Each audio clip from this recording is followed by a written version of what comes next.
નમસ્કાર, આપ જોઈ રહ્યા છો સ્પાર્ક ટુડે ન્યૂઝ. વડોદરા શહેરની દીકરીને લગ્ન બાદ સાસરા પક્ષ તરફથી વારંવાર હેરાન કરવામાં આવતી અને મારવામાં આવતી હોય તેવી એક ઘટના સામે આવી છે.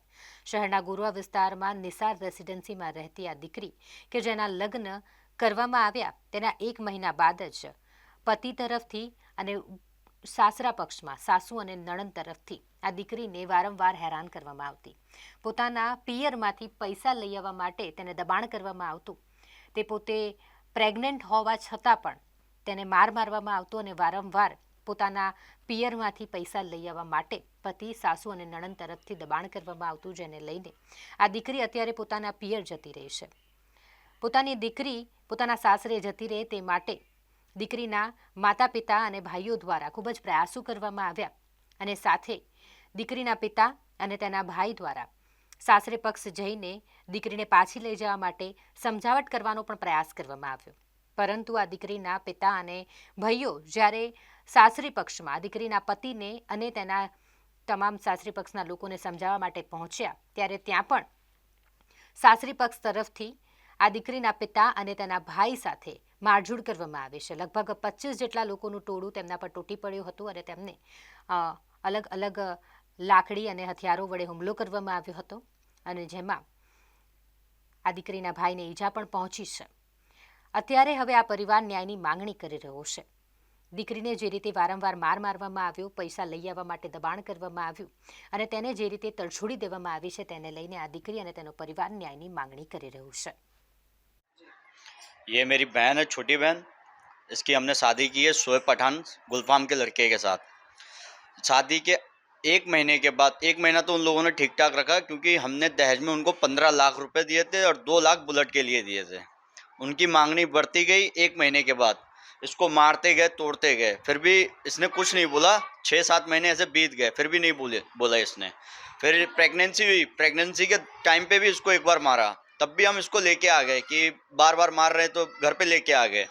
फिर लड़की का डिलीवरी होने वाला था तो इनको पता चला कि सीजर से होगा, तो इन लोगों ने इसको मार के हमारे घर भेज दिया कि खर्चा हमारे ऊपर ना टूटे. ये सीजर का जो भी 40-50 हज़ार रुपये है वो सीजर का खर्चा हमारे ऊपर ना टूटे.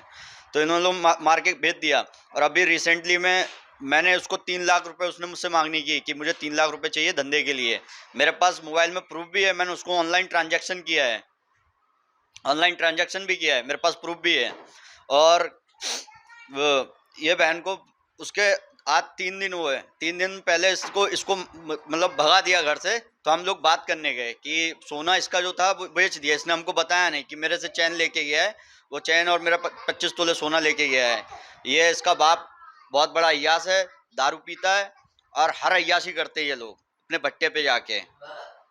और हम बात करने गए, सिर्फ बात करने गए कि मार क्यों रहे हो, किस वजह से, मतलब रीज़न पूछने गए थे. तो वो लोग 20 से 25 का टोला बना के मैं, पापा और मेरा बड़ा भाई रिजवान, हम 3 पे, वो 25 ने डंडों से, हथियार जो भी थे सबसे अटैक किया. तो मेरे यहाँ पे 13 टाँके आए. 3 दिन में सत्यम में एडमिट रहा. और ऊपर से फेक पे फेक केस करे जा रहे हैं कि इन लोगों ने ऐसा किया. मेरे भाई पे केस करा कि ये हमको धमकियां देता है, ऐसा वैसा. पर अभी कोई भी एक्शन नहीं हो रहा है.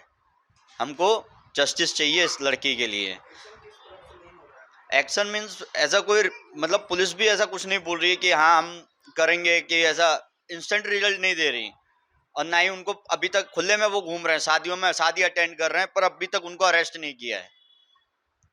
और मुझे मानने में 16 लोग थे, 16 से 20 लोग थे, पर नाम 4 का ही लिखाया.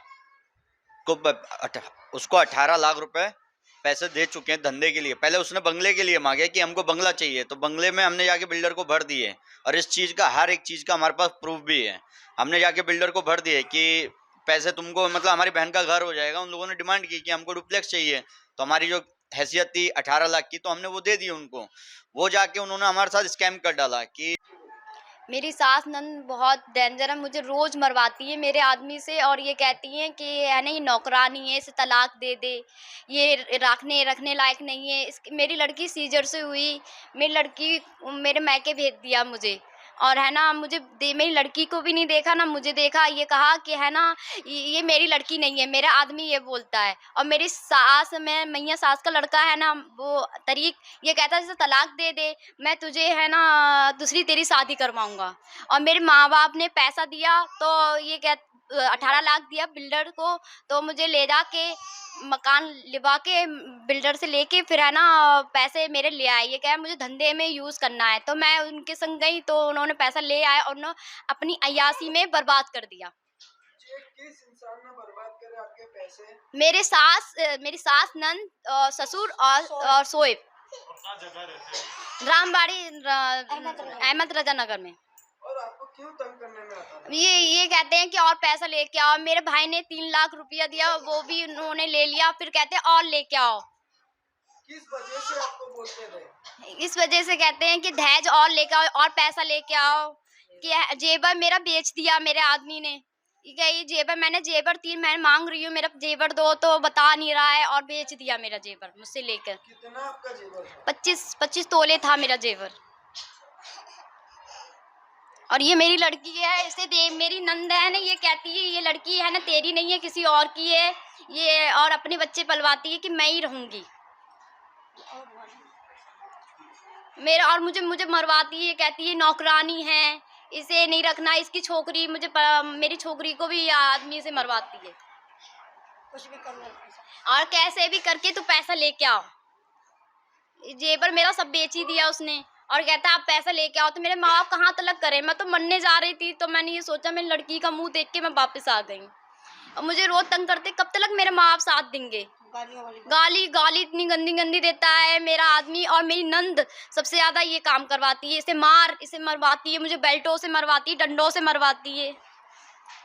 मेरी नंद मुझे बहुत हैरान कराती है। और सास ने भी मुझे मारा। जब से शादी हुई है तब से मुझे रहने ही नहीं दे रही है सास और नंद। मेरी बच्ची को इंसाफ चाहिए आप सबको। बहन सबकी है, सबके अपनी अपनी बहनों को देखो, अपनी माँ बेटियों को देखो। आज अपनी माँ बेटियों को समझोगे तो इसको भी अपनी माँ बेटी समझोगे। जिसकी माँ बेटियों में इसके ऊपर गिरता होगा उसको पता चलेगी कि क्या होती है बेटी की तकलीफ, कैसी बेचैनी होती है बेटी की तकलीफ। बोल के इंसान देखे कहने का सबको मतलब होता है कि ये हमारी माँ बेटी, लेकिन जब जिसके ऊपर पड़ती है वही जानता है कैसी तकलीफ है।